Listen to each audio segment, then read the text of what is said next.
Terus walu gembol monyol-monyol joneng dungkul wana dadi asas dadi wana. Bagong, nun. Ngendikane ana Prabu Duryudana kowe buta karo aku? Nggih. Butamu karo aku ngapa? Kula ajeng nyuwun prisa, Mbah. Kula niku janjane dianak-anake saka sapa lan kula niku bapak kula niku sapa? Lho, kowe iki goblok apa piye? Kowe wis puluhan taun nganti mangabad-abad melu karo Semar Badranaya. Cetha wong semene akeh padha ngerti yen kuwi anake Semar kok ndak takon bapakmu kuwi sapa? Kosike.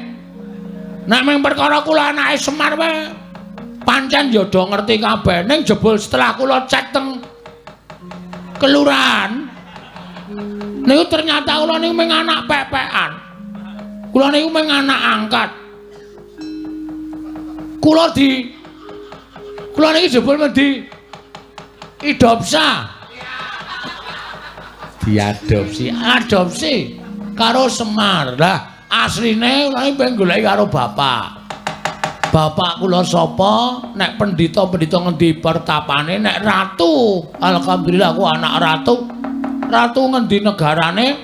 Nek satriya, satriya ngendi kasatriyane. Lah kok dadi kowe takon aku? Ajarane sampean pendhita ampuh.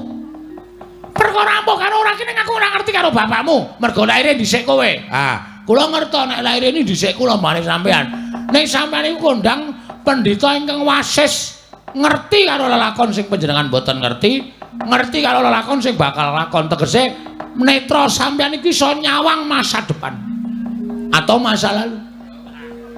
Mrengking saking menika nek sampean wis mani ngadeg dadi brawana niku sampean kudu wani ngaturke bapak kula sapa. Nek sampean ra iso ngaturke bapak kula sapa, sampean kudu lunga saka negara Ngastina.